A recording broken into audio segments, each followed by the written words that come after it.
Hello मेरे प्यारे प्यारे साथियों, एक बार फिर से स्वागत है आप सभी लोगों का आपके अपने प्यारे चैनल में। तो कैसे हैं आप सभी लोग? जल्दी से कमेंट में बता देंगे और एक बार चेहरे में फिर से मुस्कुराहट लेके और हंसने और हंसाने के सिलसिले से पढ़ाई की शुरुआत करते हैं।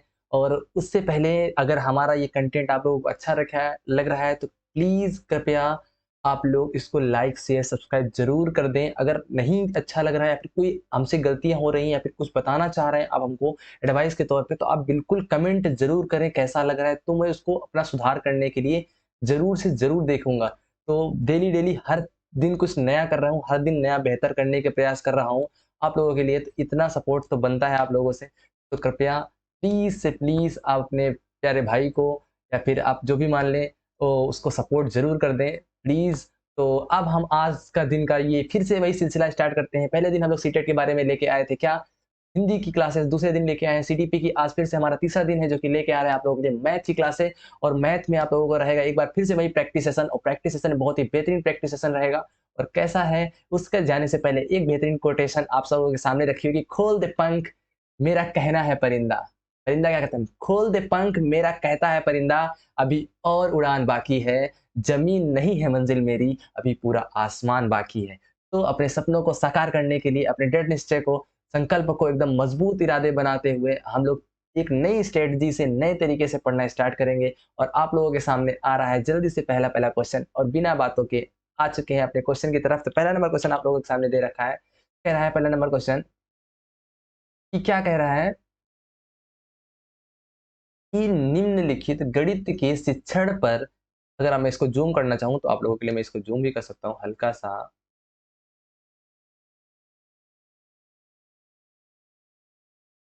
बस देखिए क्या कह रहा है कि गणित के शिक्षण अधिगम पर निम्नलिखित में से किसका प्रभाव होने की संभावना न्यूनतम है।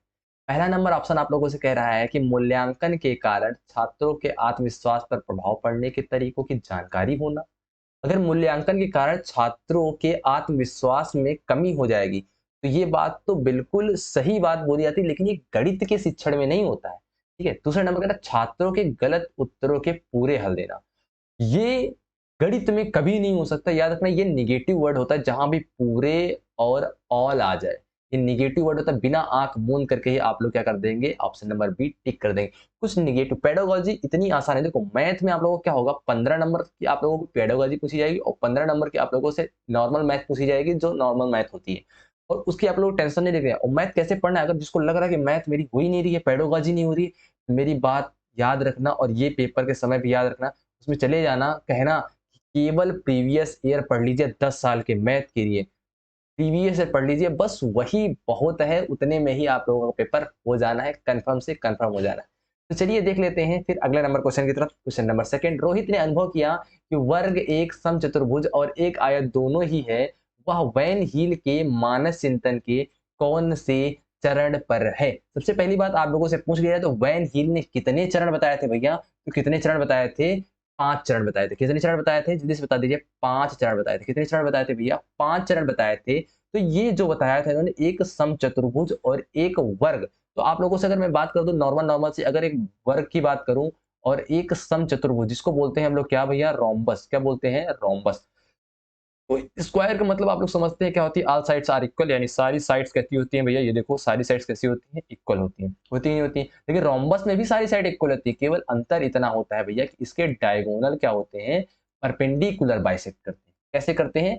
परपेंडिकुलर बाइसेक्ट करते हैं। चलिए, तो ये क्वेश्चन कह रहा है कि निम्नलिखित में दोनों में से एक वैन हील के मानस चिंतन के कौन से चरण पर है।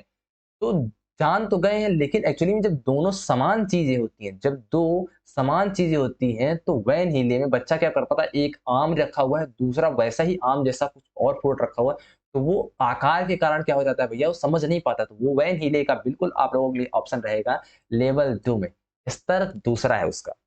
अगला नंबर क्वेश्चन कह रहा है किन्हीं दो पूर्ण संख्याओं का योग एक पूर्ण संख्या होता है। जैसे कोई दो पूर्ण संख्या होल नंबर ले लेते हैं, जैसे 2 ले लिया मैंने, एक 3 ले लिया, इन दोनों को योग किया, कितना आता है भैया? 5 आता है। क्या 5? पूर्ण संख्याओं के इस गुण को इस प्रकार उल्लेखित किया जाता है। सबसे पहले नंबर क्या कह रहा है?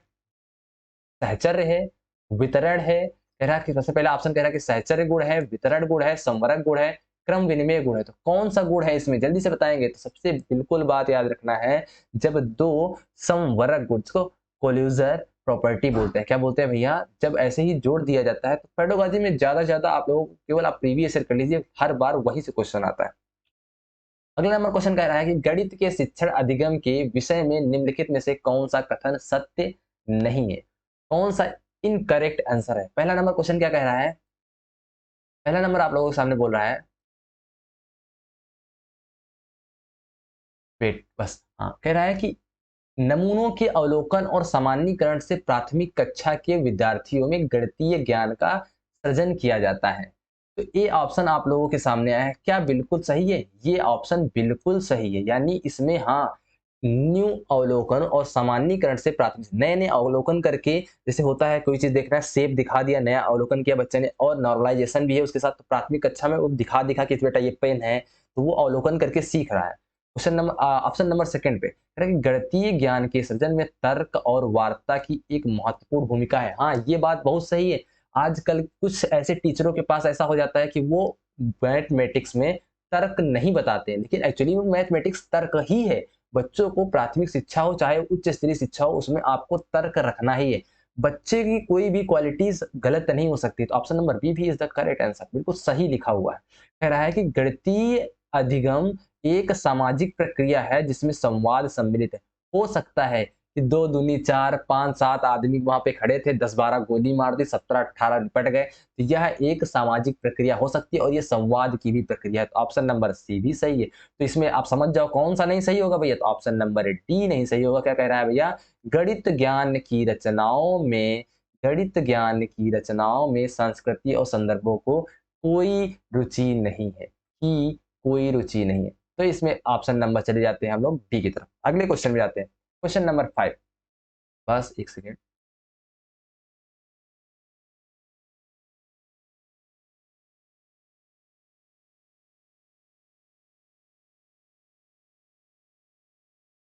एक सेकेंड बस आप लोगों के सामने।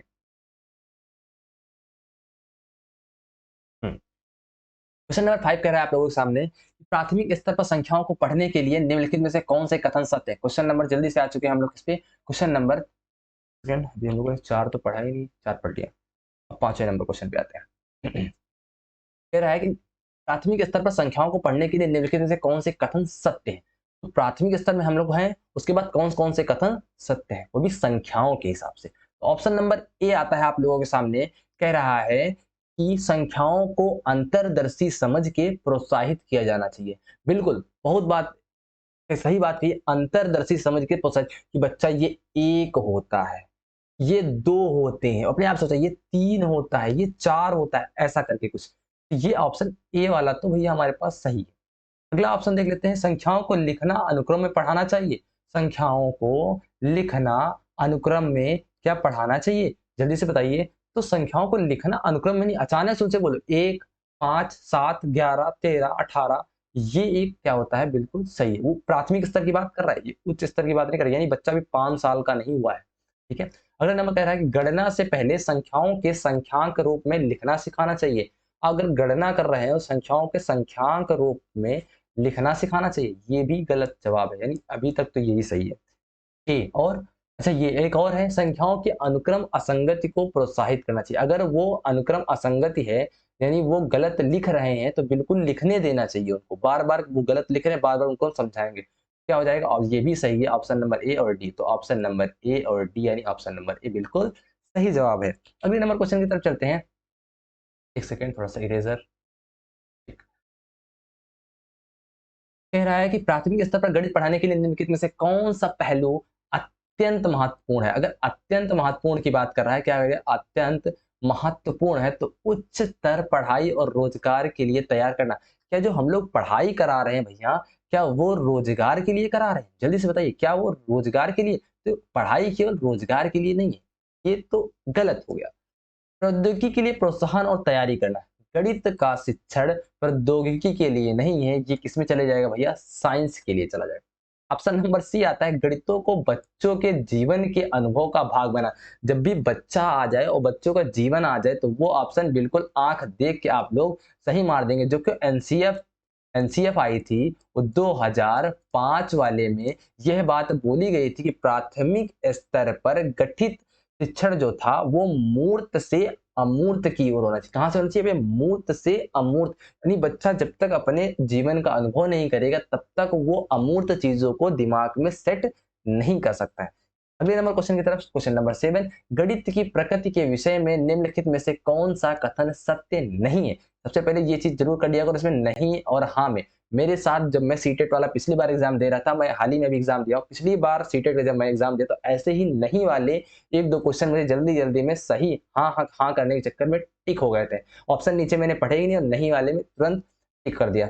समझ गए? तो आप लोग गलती नहीं करनी, क्वेश्चन को पहले सही से पढ़ना है। कह रहा है प्राथमिक स्तर पर गणित प्रत्यक्ष है और कल्पना की आवश्यकता नहीं है। क्या बिल्कुल बात सही गली गई है? ऑप्शन नंबर बी बोला जा रहा है कि गणित में विचारों के सही संचरण के लिए विशेष शब्दावली का प्रयोग होना चाहिए। देखो सबसे पहली बात तो प्राथमिक स्तर पर गणित प्रत्यक्ष है, कल्पना की आवश्यकता नहीं। प्रत्यक्ष है मतलब उसको एक है तो एक आम दिखाओ, दो है तो दो चीजें दिखाओ, तीसरा है तो तीसरा दिखाओ, तो ये प्रत्यक्ष है। तो ऑप्शन नंबर ए यहीं पे बिल्कुल करेक्ट हो जाता है। अगले नंबर क्वेश्चन की तरफ चलते हैं, क्वेश्चन नंबर 9, बच्चों को भिन्न की संकल्पना पढ़ाने के लिए निम्नलिखित से क्या अत्यंत उपयुक्त है? Very very most important question है, very very most important question है। एक सेकंड,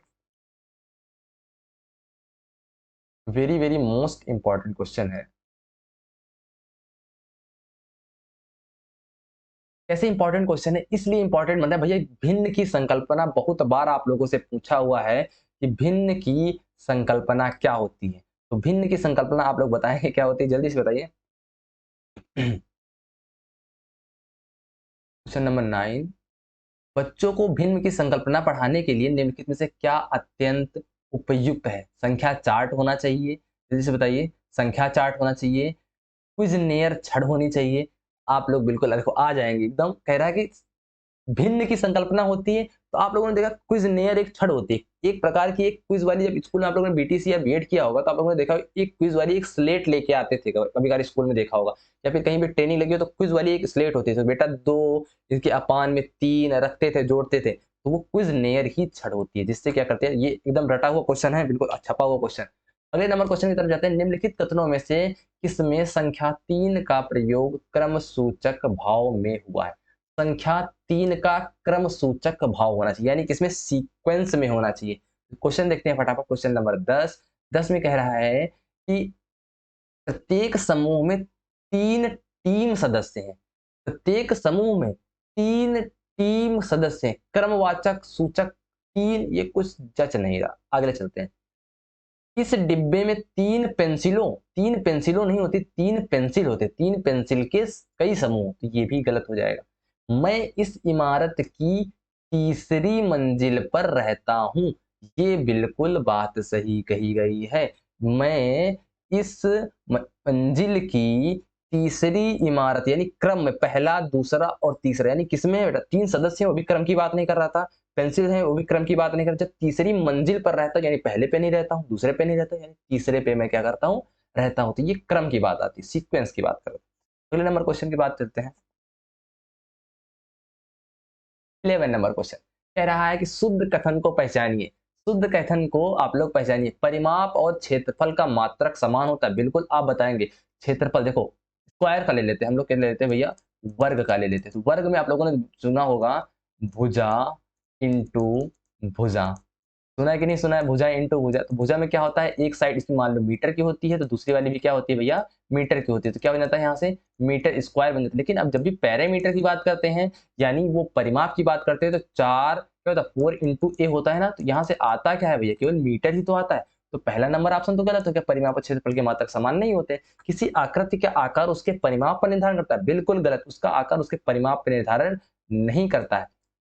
जल्दी से बताएंगे। क्वेश्चन नंबर 11 करता है? अरे भैया करता है। अगर देखो, अगर इसकी क्या हो जाएगी, आकार इसका परिमाप ऐसा ऐसा है, इतनी दूर दूर से है, इसके बाहर वाली ही साइड से तो बता सकते हैं भैया कि ये इधर से 4 साइडों वाला क्या है भैया? एक मान चलते हैं रेक्टेंगल है या फिर स्क्वायर है। बिल्कुल सही बात, option number B is the right answer है। ठीक है, कभी कभार आप लोगों से ऐसे ही गलत गलत क्वेश्चन सही हो सकते हैं, सही सही क्वेश्चन गलत भी हो सकते हैं। ठीक है, अगले नंबर क्वेश्चन पे चलते हैं। क्वेश्चन नंबर 12 कह रहा है कि गणितीय पाठ्यक्रम के संबंध में शुद्ध कथन को पहचानिए। शुद्ध कथन को क्या करना है? आप लोगों को पहचानना है। तो शुद्ध कथन क्या हो सकता है? समझ को बेहतर बनाने के लिए समझ को बेहतर बनाने के लिए ऋणात्मक संख्याओं की कल्पनाओं का परिचय प्राथमिक स्तर पर देना चाहिए। क्वेश्चन नंबर 12 की बात कर रहे हैं। तो ये क्या बिल्कुल सही है? समझ को बेहतर बनाने के लिए ऋणात्मक संख्याओं की संकल्पनाओं का परिचय प्राथमिक, अगर ऋणात्मक वाली बात कर देंगे तो यानी वो काल्पनिक पहुंच जाएगी। इस कक्षा में माइनस इतना, माना कि वह मेरी गर्लफ्रेंड है, माइनस में है ना? नहीं है मान लूं, तो माना मैंने कल्पना में हो, तो ये माइनस यानी कल्पना वाली बातें गणित नहीं करती। दूसरे नंबर पर केवल क्षेत्रफल मापन की संकल्पना का परिचय केवल उच्च प्राथमिक स्तर पर देना चाहिए। तो क्या ये बात सही है? नहीं, क्षेत्रफल मापन छोटे से सिखाया जाता है, बेटा ये छोटा टुकड़ा है, ये बड़ा टुकड़ा है, ये ऐसा ऐसा, तो ये भी नहीं है। बीजगणितीय विचारों की नींव प्राथमिक स्तर पर डाली जा सकती है। हाँ बिल्कुल, पहले जो होता था हम लोग के पास अलजेब्रा जो आती थी भैया 6 के ऊपर आने लगी, क्लास 6 के ऊपर। लेकिन अब जो अलजेब्रा आप लोगों को दिखाई दिया जाता होगा, चर अचर वेरिएबल कांस्टेंट, ये सब आप लोगों को कहां से, छोटी क्लासों से ही देखने को मिलने लगेंगे, छोटी छोटी चीजें। अगला नंबर क्वेश्चन पे चलते हैं। क्वेश्चन नंबर 13 कह रहा है प्राथमिक स्तर पर त्रिभुज की अवधारणा का परिचय देने के संबंध में शुद्ध कथन को पहचानिए। तो शुद्ध कथन को कैसे पहचान सकते हैं? पहला नंबर क्वेश्चन ऑप्शन है, बच्चों के समक्ष विभिन्न प्रकार के त्रिभुज प्रस्तुत किए जाने चाहिए, परंतु अन्य आकृतियों से दूर रखना चाहिए। ये कैसा मतलब है कि अन्य आकृतियों से दूर रखेंगे, तब वो अलग अलग प्रकार के आप त्रिभुज रख रहे हैं तो वो त्रिभुज को ऐसे पहचानेंगे? ये कुछ सटीक नहीं बैठ रहा, तो ये ऑप्शन कुछ सटीक नहीं बैठ रहा। दूसरे नंबर पे बच्चों के समक्ष कई प्रकार के त्रिभुज व अन्य आकृतियां भी प्रस्तुत करनी चाहिए। देखो एक मैंने क्या कर दिया भैया, एक मान लो कोई दूसरा ले लिया, एक मान लिया ले लिया मैंने, एक सर्कल ले लिया, एक मैंने ट्रायंगल ले लिया, एक रेक्टेंगल ले लिया, इसी प्रकार से अलग अलग ले लिया। अब मैंने बोला भैया बताइए ट्रायंगल कौन सा है, तो ये बच्चा जाएगा फटाक से ट्रायंगल उठा लेगा। तो ऑप्शन नंबर कौन सा सही हो जाएगा भैया? Option number B is the right answer. अगले नंबर क्वेश्चन की तरफ चलेंगे। अगले नंबर क्वेश्चन क्या कह रहा है आप लोगों से?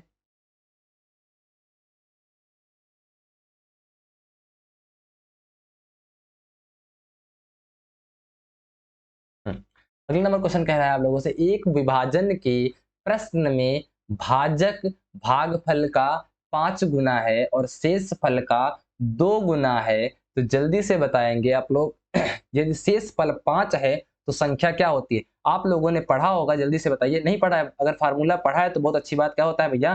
भाजक इज इक्वल टू, क्या होता है भैया? भागफल, बोलिए जल्दी से। भाजक इज इक्वल टू भागफल इंटू, जल्दी से बताइए।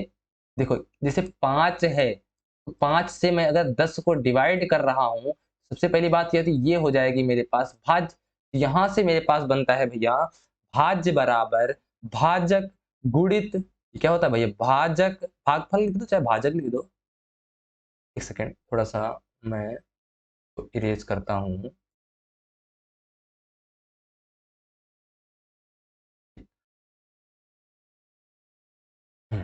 देखो, भाज्य बराबर भागफल इंटू भाजक प्लस शेषफल, यही होता है कि नहीं होता है? पता ही नहीं पता। जैसे मैंने 2 से भैया 10 को डिवाइड किया, 2 से 10 को डिवाइड करेंगे तो भैया 5 बार जाएगा और जिससे डिवाइड हो जाएगा, ऐसा ही कुछ होगा कि नहीं होता? अब इसमें क्या होगा भैया, 2 मेरे पास क्या हो जाएगा, 2 मेरे पास हो जाएगा, 2 मेरे पास हो जाएगा यहाँ से।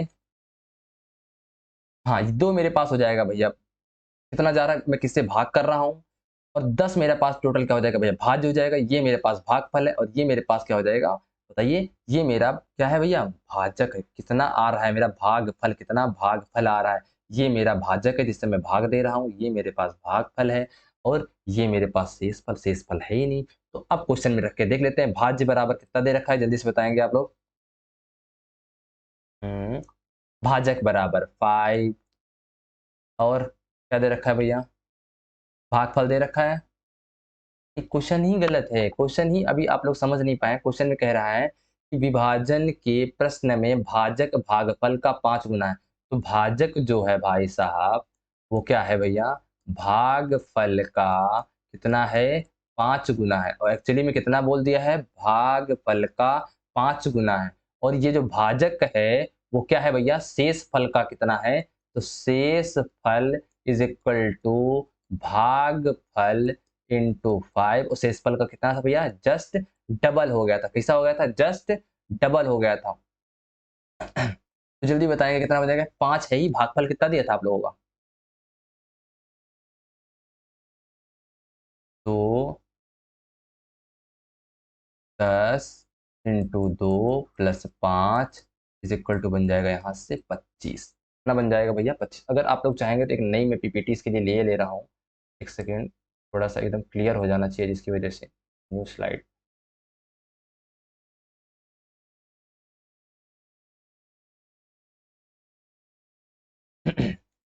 देखिए यहाँ पे हम लोगों ने पढ़ा है भैया अभी थोड़ी देर पहले कि भाज्य इज इक्वल टू भाजक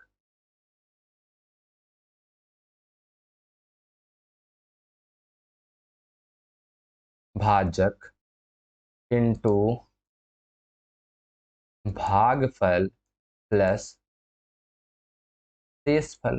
ये पढ़ा कि नहीं पढ़ा। अब यहाँ पे क्वेश्चन में कह रहा था आप लोगों के सामने कि एक विभाजन के प्रश्न में भाजक भागफल का कितना है भैया, यहाँ पे भाजक जो बोल रहा था आप लोगों का, वो भागफल का 5 गुना, ठीक, और शेषफल का जस्ट डबल बोल रहा था।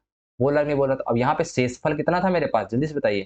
शेषफल मेरे पास था भागफल into 5 is equal to 2 into 5 हो जाएगा, तो 2 से 2 कट जाएगा, यहाँ से मेरे पास क्या आ जाएगा भैया, जल्दी से बताओ। भागफल मेरे पास आ जाएगा 2। कितना आ जाएगा, 2, और शेषफल मेरे पास कितना था भैया, 5। ठीक, 2 और 5, लेकिन भाजक कितना बन जाएगा, भागफल में कितना कर देंगे, बताओ जल्दी से। 2 इंटू 5 मेरे पास बन जाएगा भैया भाजक। बन गया कि नहीं बन गया, तो बस लगा दीजिए भैया, 10 into 2 plus 5 is equal to 20। समझ गए नहीं समझ गए, चलिए नेक्स्ट पे चलते हैं। कह रहा है कि 5 क्रमागत संख्याओं का योग 20 है। जब भी आप लोग क्रमागत संख्याओं का योग बोल दे तो क्रमागत संख्याएं कैसी होती है भैया, क्रम में आने वाली। तो x, x plus 1, x plus 2, x plus 3 plus x plus 4 कितने हो जाएंगे भैया, टोटल कितना बोला है, 20। तो यहाँ से सबको ऐड कर दीजिए आप लोग। 1, 3, 3, 6, 4, 10, 10 इसमें माइनस में चला जाएगा, कितना बन जाएगा, 20 माइनस 10 कितना बन जाएगा भैया, 10। ये बनेगा आगे 5x is equal to x is equal to 10 upon 5, 5 से कट करेंगे कितना आ जाएगा, 4। यानी 4, तो मेरे पास क्या हो जाएगा, x की वैल्यू 4 है, लेकिन पहला है कि प्रथम 3, तो ये 4, ये 5, ये 6, 6 5 11, 11 4 है, 5 5 दूनी 10, सॉरी 5 दूनी 10, तो ये बन जाएगा 2, ये बनेगा 3, ये बनेगा 4, 4 3 7 2 9। ऑप्शन नंबर सी बिल्कुल सही। अगले नंबर क्वेश्चन की तरफ चले। क्वेश्चन नंबर 16 कह रहा है एक वर्ग के रूप में तार 144 सेंटीमीटर स्क्वायर का क्षेत्रफल, वर्ग का स्क्वायर 144, यानी क्या हो जाएगा, ए स्क्वायर इज इक्वल टू दे रखा है 144, यानी साइड कितनी आ जाएगी भैया, 12 सेंटीमीटर। स्क्वायर इधर रूप में जाएगा। अगला कह रहा है यदि इसी तार को एक आयत के रूप में मोड़ा जाता है, अगर इसी तार को एक आयत के रूप में मोड़ा जा रहा है, तो यानी इसका कहने का मतलब पैरामीटर तो सेम होगा, तो पैरामीटर इसका कितना निकल भैया, 12 इंटू 4 यानी 48 में निकल के आएगा, आ जाएगा। अब कह रहा है तो 48 पैरामीटर होगा उसका भी, किसका, रेक्टेंगल का, तो ये क्या होता है, 2 ब्रैकेट में l प्लस बी होता है, क्या होता है भैया, 2l प्लस बी, तो 16 इज इक्वल टू 2 ब्रैकेट में 16 प्लस बी, तो ये इधर 2 से कट जाएगा, तो भैया 8 आ जाएगा। तो यहाँ से कितना बनेगा, जल्दी से बताएंगे आप लोग, जल्दी से बोलो।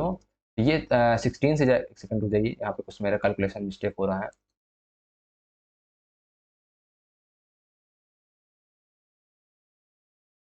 हाँ, तो 48 आ जाएगा, तो 48 इज इक्वल टू आप लोगों के सामने क्या बनेगा भैया, 2 ब्रैकेट में मान लेता हूँ x प्लस क्या है भैया 16, तो 2 से कट कर देंगे हम लोग, तो आ जाएगा 24, 24 is equal to x plus 16, x is equal to कितना आ जाएगा भैया 8, कितना आ जाएगा, एक्स इज इक्वल टू मेरे पास 8 आ जाएगा, एक 8 है मेरे पास और एक कितनी भैया 16, तो 16 8 जा कितना होता है 128। ऑप्शन नंबर ए बिल्कुल सही जवाब। अगले क्वेश्चन की तरफ क्या कह रहा है, निम्नलिखित भिन्नों में से सबसे बड़ी और दूसरी सबसे बड़ी भिन्न क्रमशः है। जब भी तुम लोगों से पूछ ले भैया सबसे बड़ी भिन्न और सबसे छोटी भिन्न क्रमशः बताइए, तो बड़ी और छोटी भिन्न कैसे बताते हैं आप लोगों को पता है, नहीं पता, तो जान लीजिए सबसे पहले इन दोनों के बीच में देखिए कितने गैपिंग है, एक की गैपिंग है। इन दोनों के बीच में गैपिंग देखिए भैया कितनी गैपिंग, एक की गैपिंग। इन दोनों के बीच में देखिए गैपिंग कितनी की, एक की गैपिंग। इन दोनों के बीच सबसे बड़ी गैपिंग, एक की गैपिंग। इसमें गैपिंग कितनी की भैया, दो की गैपिंग। किसकी गैपिंग है, दो की। तो सब में क्या कर दीजिए भैया, दो का मल्टीप्लाई कर देंगे। तो ऊपर कितना आ जाएगा जल्दी से बताएंगे, 10, ऊपर आ जाएगा 6, इसमें आ जाएगा 2, ये आ जाएगा 4, ये आ जाएगा 6। तो आप बताइए सबसे पहले जल्दी से सबसे बड़ी वाली कौन सी है। तो सबसे बड़ी वाली आप लोगों को पता है भैया 5/6 है। तो सबसे बड़ी वाली कौन सी हो जाएगी, जिसमें सबसे बड़ा नंबर है वही सबसे बड़ी होगी 5/6 की, यानी 5/6 मेरे पास सबसे बड़ी हो जाएगी। और दूसरी सबसे बड़ी कौन सी बन जाएगी जल्दी से बताएंगे। दूसरी सबसे बड़ी, अब ये 6 और ये वाले 6 दोनों इक्वल ही दिख रहे हैं। 3/4 और 3/5। अब गौर से देख सकते थे आप लोग, 3/4 बड़ा है या फिर 3/5 बड़ा है। तो कौन सा बड़ा होता है, 4 से कट करेंगे तो ये आएगा 0.6 के आसपास, ये आएगा 0.7 के आसपास। तो ये वाला ऑप्शन सही है, 3/4 और 5/6, यानी option number C is the right answer. कह रहा है अस्मिता अस्मिता विद्यालय की गोष्ठी में 8:03 एएम से 15 मिनट पहले पहुंची। वह अपने सहकर्मी आधा घंटे पहले पहुंची, जो कि गोष्ठी के 4 मिनट से देरी से पहुंचा। गोष्ठी का निर्धारित समय क्या था। अगर अस्मिता गोष्ठी में 8:30 बजे पहुंची है, कितने बजे पहुंची है, अगर भैया कितने बजे पहुंची है, 8:30 बजे, वो भी कितना 15 मिनट लेट से पहुंची, तो यानी वो स्कूल कितने का रहा होगा भैया, 8:15 का रहा होगा पक्का।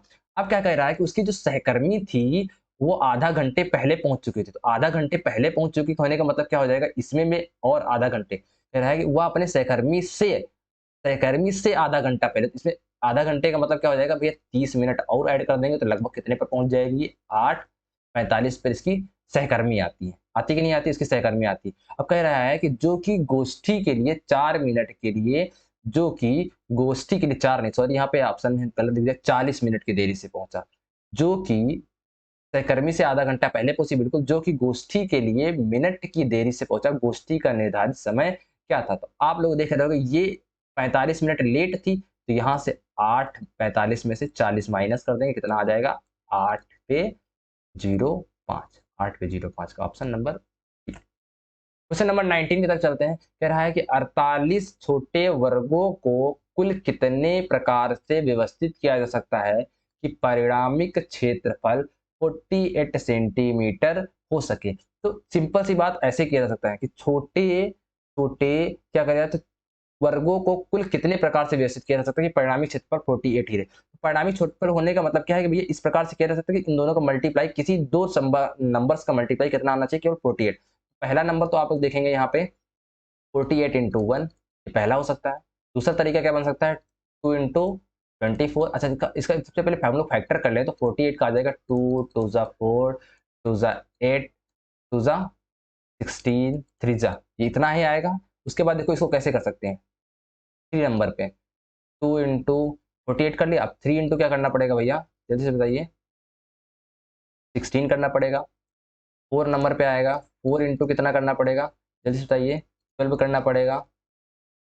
5 इंटू क्या बन सकता है, नहीं बन सकता। 6 इंटू कितना करना पड़ेगा, 6 8 जा करना पड़ेगा। आगे क्वेश्चन, आगे 6 नंबर टर्न पे आएंगे, 7 से हो नहीं सकता, 8 6 जा करना पड़ेगा। 8 6 जा करना पड़ सकता है, तो बिल्कुल नहीं। 8 6 जा तो हमारे पास काउंट हो चुका है, तो केवल 1 2 3 4 5, ऑप्शन नंबर ए बिल्कुल सही जवाब।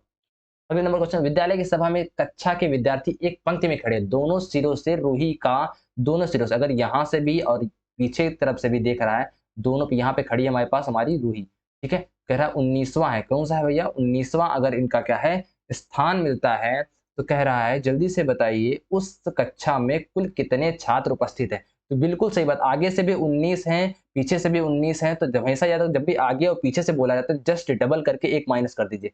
19 दूना कितना बन जाएगा, 19 को जस्ट डबल करके -1 करेंगे, 38 -1 कितना आ जाएगा, 37। कितना आ जाएगा भैया, 37, ठीक है। अगले नंबर क्वेश्चन की तरफ चलते हैं। क्वेश्चन नंबर 21 कह रहा है कि एक संख्या के 100 के आधे से अधिक, एक संख्या 100, एक संख्या 100 के आधे से अधिक है। 100 के आधे से अधिक है का मतलब क्या है, 100 के आधे से कोई संख्या है, ये आएगी भैया 50 से क्या है भैया, अधिक है। आगे पढ़ते हैं, यह 6 दहाई से अधिक और 8 दहाई से कम है। 6 दहाई से अधिक यानी 6 दहाई से अधिक होना चाहिए, और 8 दहाई से क्या होना चाहिए भैया, जल्दी से बोलो, 6 दहाई से अधिक और 8 दहाई से कम होना चाहिए, यानी 6 और 8 के बीच में हो सकता है। तो 6, दूसरी शर्त 6 दहाई और 8, 8 नहीं बोल रहा है, एक सेकंड देख रहे थे, 6 दहाई और 8 दहाई, 6 दहाई और 8 दहाई, यहाँ पे थोड़ा सा गलत स्पेलिंग हो गई है, 6 दहाई और 3 इकाई, 3 इकाई होना चाहिए, 6 दहाई और 3 इकाई होना चाहिए, यहाँ से बन जाता आप लोगों का 6 3, ये है ही नहीं, थोड़ा सा ये जो है वो अंडरस्टैंड करें। इन दोनों अंकों का योग 9 है, तो ये एक 6 दहाई, एक 3 है, इसकी बोल रहा है एक 6 दहाई थी और 3 क्या है थी, इसकी इकाई थी। दोनों अंकों का योग क्या है भैया, 9 हो रहा है। अब कह रहा है इसका दहाई का अंक इकाई के अंक का दुगना है, जस्ट डबल हो भी रहा है, 3 और 6 बिल्कुल हो रहा है। तो संख्या क्या है भैया, जल्दी से बताइए, 60। ऑप्शन जैसे उठा लेते हैं, फटाक से कर देते हैं। अगला नंबर क्वेश्चन, जो कि भैया किसका है कि वस्तुओं का है, दुनिया भर का क्रम ज्ञान की बातें बता रहा है, और इसमें आप लोगों को बढ़िया लगेगा यूनिटी मेथड। कौन सा लगेगा, यूनिटी मेथड, इसलिए क्वेश्चन का मैं आप लोगों को इंपॉर्टेंट लगवा रहा हूँ, और ये वाला क्वेश्चन का जवाब आप लोग कमेंट में करेंगे। अगले नंबर क्वेश्चन पे चलते हैं, फटाफट कह रहा है, एक रेलगाड़ी पटना से 30 मई 2020 को कब निकली थी भैया, 30 मई 2020 को 23:40 पर चलती है, और मई 1 जून 2000 को 5 घंटे पर पहुंचती है। इसमें क्या दिक्कत है, बिल्कुल देखो, सबसे पहली बात देखो कितना अंतर है इसके पास, इससे इसमें घटा लो, तो इसको 24 5 29 कर लेंगे।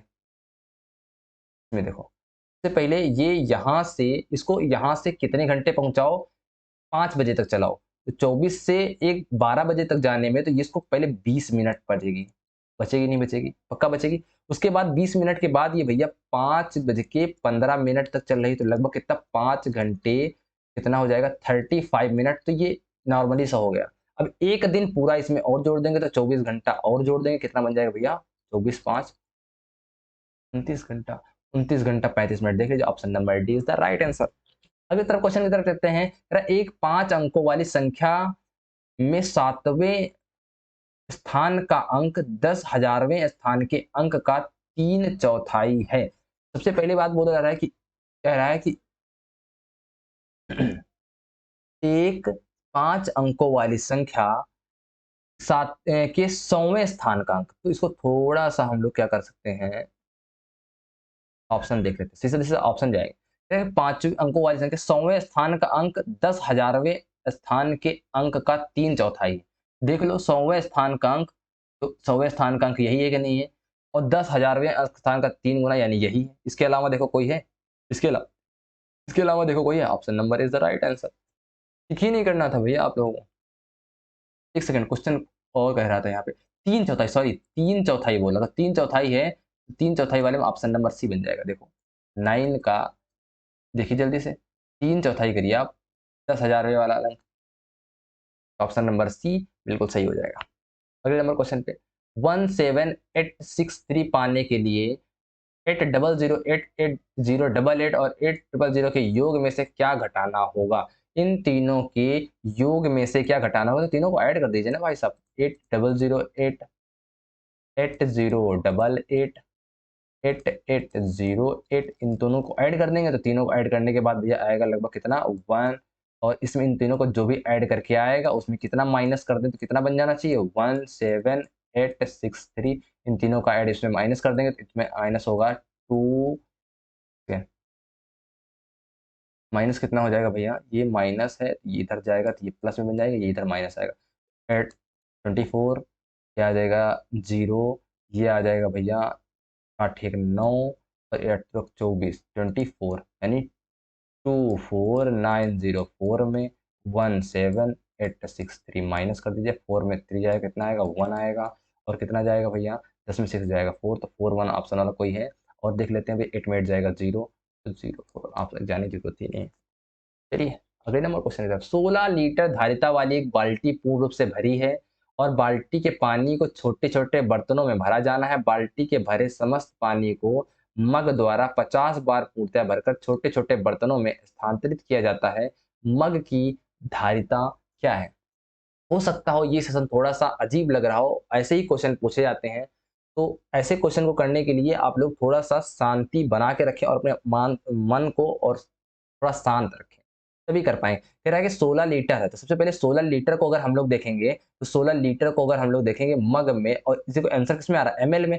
एमएल में करने के लिए 1 लीटर में कितने होते हैं, 1000, तो कितना बन जाएगा भैया, 16000 एमएल। बन जाएगा नहीं बन जाएगा, जल्दी से बताओ। मेरा 50 बार पूर्णतः भरकर 50 बार मग मग उठाया जा रहा है, तो 50 बार इसको क्या कर दो, डिवाइड कर दो, 0 से 0 काट दो, 5 से कट करेंगे कितना आ जाएगा, 5 टू जा आ जाएगा, कैरी आएगा 6, 5 थ्री जा आ जाएगा, 5 थ्री जा आ जाएगा, 5 टू जा 0, यानी कितना आ जाएगा, 320 एमएल। अगले नंबर क्वेश्चन कह रहा है कि एक टैक्सी का मीटर पहले किलोमीटर की यात्रा के लिए 50 का भाड़ा दिखाता है, यानी पहले कितने रुपए का दिखाता है, 1 किलोमीटर के लिए 50 रुपए लेता है। आगे उसके बाद प्रति किलोमीटर की यात्रा के लिए 16-16 का भाड़ा लेता है। मंजू ने अपने घर से रेल स्टेशन तक की यात्रा के लिए 258 में से सबसे पहले आप क्या करेंगे, पहले किलोमीटर की यात्रा हटा देंगे तो आ जाएगा भैया 208 रुपए। कितने रुपए आ जाएंगे, 208 रुपए। तो 208 रुपए के हिसाब से, यानी 1 किलोमीटर अभी हम लोगों ने निकल लिया। अब इसके बाद अगर हम लोग 16 से डिवाइड कर देंगे, बाकी किलोमीटर पता चल जाएंगे, नहीं पता चल जाएंगे। 16 बन जाए, 16 कैरी आएगा 4 या 16 3 जाए, यानी 13 किलोमीटर ये 1 किलोमीटर है। टोटल कितना बन जाएगा भैया, जल्दी से बताएंगे, जल्दी से बताएंगे। हाँ हाँ, 13 किलोमीटर ये, और उसके बाद दिखाता है, सबसे पहले बता रहा है 16, 13, और सबसे पहले उसको शुरुआत में बोला था 2 किलोमीटर। पहले किलोमीटर की यात्रा के लिए 50 रुपए का भाड़ा दिखाता है, उसके बाद किलोमीटर की यात्रा के लिए 16 का भाड़ा दिखाता है। तो पहले 16, और इसमें ऑप्शन थोड़ा गलत दिया गया है, 13 प्लस 1 ऑप्शन में आना चाहिए भैया 14। ठीक है, अगला नंबर क्वेश्चन। हाँ, ये कह रहा है 28 नंबर क्वेश्चन कह रहा है कि अंक दर्शाती है, दुनिया भर का ये सब अंक दर्शा रहे हैं, अंग्रेजी में इसके इतने हैं, मारिया कितने हैं, शहनाज कितने हैं, इसके इतने इतने हैं। अब देखिए, अब हम क्वेश्चन पढ़ते हैं। कह रहा है कि ऊपर दिए तालिका के अनुसार निम्नलिखित में से सही कथन को पहचानिए। गणित और विज्ञान में शहनाज के कुल प्राप्तांक इन विषयों में मारिया के कुल प्राप्तांक से अधिक है, क्या ये बिल्कुल बात सही बोली गई है, ऑप्शन नंबर ए। तो इनको सबसे पहले ऐड करना पड़ेगा हमको, यहाँ पे सब इन सबको ऐड कर लीजिए, इन सबको ऐड कर लीजिए, तो यहाँ पे कुल प्राप्तांक मारिया का पता चल जाएगा, कुछ शहनाज का पता चल जाएगा। उसके बाद दोनों का कंपेरिजन है, इसका मैं ऑप्शन बता दे रहा हूँ, ऑप्शन आप लोगों के लिए बी बिल्कुल राइट हो जाएगी, नहीं तो ज्यादा अगर हम बनाते जाएंगे तो वीडियो और ही लेंथी होती जाएगी। गणित के शिक्षण संदर्भ में निम्नलिखित में से कौन सी प्रक्रिया अवांछनीय है, तो 29 वाले का जवाब जाता है बिल्कुल सही बात है। कहता है कि खुली पुस्तक की परीक्षा से बचना चाहिए, बिल्कुल गलत। विद्यार्थियों को वांछनीय बोला ना, विद्यार्थियों को बताना चाहिए कि प्रश्नों को हल करने के लिए निर्धारित कदमों का अनुकरण करें, भ्रांति को रोकने के लिए मुक्त उत्तर वाले प्रश्नों से बचना चाहिए। कह रहा है कि अगला क्वेश्चन, संकल्पनाओं की अंतर्दर्शी समझ को प्रोत्साहन करना चाहिए। ऐसा ही क्वेश्चन पे जाओ जिसमें आंसर क्या हो, थोड़ा खतरनाक हो, अंतर्दर्शी और समझ को प्रोत्साहित करा, तो यानी ऑप्शन नंबर डी, इसी को लगा दो, यही लॉक है, यही सही है। क्वेश्चन नंबर 30, ये आप लोगों के लिए एक और होमवर्क का क्वेश्चन रहेगा। ये बहुत ही अच्छा क्वेश्चन होता है, इस तरीके क्वेश्चन पूछे जाने की संभावना बिल्कुल प्रबल है, और मैं इसका ऑप्शन आप लोगों को बता दे रहा हूँ, ऑप्शन नंबर बी राइट है, लेकिन लगाना आप लोगों का काम है। ठीक है, तो हम लोग आ चुके हैं बिल्कुल अंततः एकदम लास्ट तक। हो सकता हो कुछ चीजें ना समझ में आई हो, तो जो भी क्वेश्चन थोड़ा सा कम समझ में आया, आप लोगों को मुझे लग रहा है कि शायद भाज्य भाजक वाला क्वेश्चन नहीं समझ में आया है। अगर भाज्य भाजक वाला क्वेश्चन नहीं समझ में आया तो एक बार समझ लीजिए आप लोग। यहाँ पे होता क्या है एक्चुअली में, भाज्य जो होता है इज इक्वल टू भाजक, थोड़ा सा अपने पेंसिल का कलर चेंज कर लेता हूँ।